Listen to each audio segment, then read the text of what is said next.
Kami persembahkan program Santapan Rohani, terjemahan dari Renungan Our Daily Bread. Untuk menerima notifikasi video baru kami, silakan tekan tombol subscribe dan tanda lonceng di bawah ini. Sahabat ODB, pembacaan Alkitab hari ini terambil dari 1 Samuel pasal yang ke-17 ayat yang ke-32, lalu dilanjutkan dengan ayat yang ke-40 sampai dengan ayat yang ke-50. 1 Samuel pasal yang ke-17 ayat yang ke-32, lalu dilanjutkan dengan ayat yang ke-40 sampai dengan ayat yang ke-50. Berkatalah Daud kepada Saul, "Janganlah seseorang menjadi tawar hati karena dia. Hambamu ini akan pergi melawan orang Filistin itu." Lalu Daud mengambil tongkatnya di tangannya. Dipilihnya dari dasar sungai 5 batu yang licin, dan ditaruhnya dalam kantung gembala yang dibawanya, yakni tempat batu-batu, sedang umbannya dipegangnya di tangannya. Demikianlah ia mendekati orang Filistin itu. Orang Filistin itu kian dekat menghampiri Daud, dan di depannya orang yang membawa perisainya.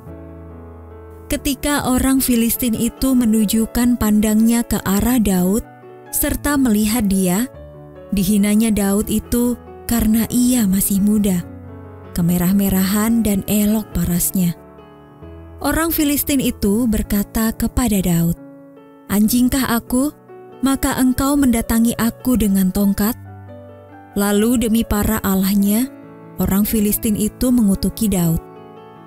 Pula orang Filistin itu berkata kepada Daud, "Hadapilah aku, maka aku akan memberikan dagingmu kepada burung-burung di udara dan kepada binatang-binatang di padang."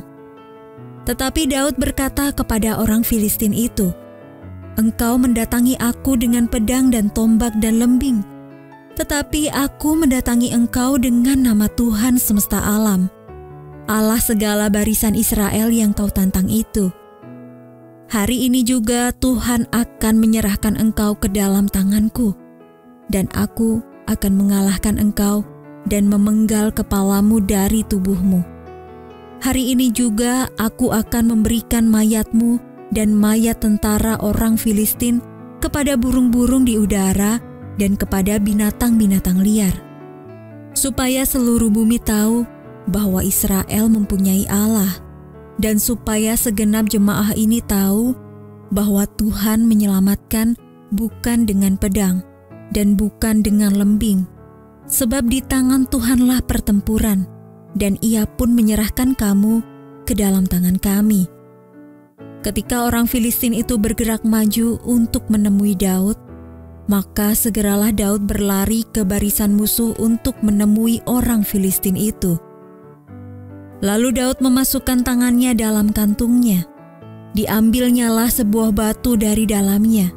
Diumbannya, maka kenalah dahi orang Filistin itu, sehingga batu itu terbenam ke dalam dahinya, dan terjerumuslah ia dengan mukanya ke tanah. Demikianlah Daud mengalahkan orang Filistin itu dengan umban dan batu. Ia mengalahkan orang Filistin itu dan membunuhnya tanpa pedang di tangan. Ayat Mas renungan hari ini terambil dari 1 Samuel pasal yang ke-17 ayat yang ke-48 dalam terjemahan bahasa Indonesia sehari-hari.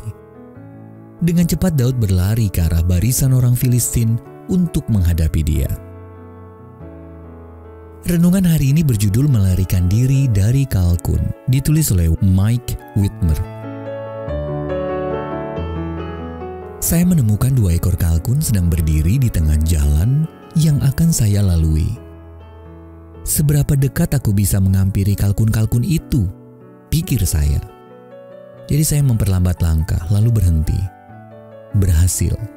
Kalkun-kalkun itu berjalan ke arah saya dan terus mendekat.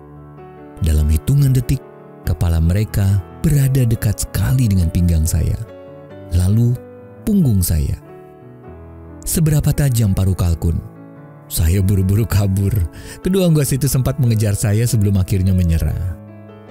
Betapa cepat keadaan berbalik. Yang diburu menjadi pemburu saat kalkun-kalkun itu merebut kendali. Konyolnya, saya sempat mengira mereka terlalu bodoh untuk ditakut-takuti. Saya tidak mau dilukai unggas karena ceroboh, jadi saya melarikan diri dari kalkun. Daud terlihat tidak berbahaya, maka Goliat mengolok-oloknya agar mendekat. Ayo maju, akan kuberikan tubuhmu kepada burung dan binatang supaya dimakan. 1 Samuel pasal 17 ayat 44 dalam terjemahan bahasa Indonesia sehari-hari. Daud pun membalikkan keadaan dengan merebut kendali. Ia berlari ke arah Goliat, bukan karena ia bodoh, tetapi karena percaya kepada Allah. Lalu Daud berseru, hari ini juga seluruh dunia akan tahu bahwa kami bangsa Israel mempunyai Allah yang kami sembah. Ayat 46 dalam terjemahan bahasa Indonesia sehari-hari. Goliat tertegun melihat anak pemberani ini. Ada apa ini? Ia pasti berpikir demikian. Lalu sebuah batu pun mengenainya, tepat di antara kedua matanya. Wajar apabila hewan kecil melarikan diri dari manusia dan gembala menghindari raksasa. Wajar apabila kita bersembunyi dari masalah kita. Tetapi mengapa kita puas dengan yang wajar? Bukankah kita mempunyai Allah? Kalau begitu, dalam kuasanya, berlarilah maju dan hadapi lawan kita. Apakah ada masalah atau seseorang yang sedang Anda hindari? Lalu bagaimana Anda dapat mengungkapkan kepercayaan Anda kepada Allah? Bapa, setiap kali aku takut, ingatkan aku bahwa Roh-Mu tinggal di dalamku. Mampukanlah aku berlari dan mengandalkan kekuatan-Mu. Our daily bread ministry.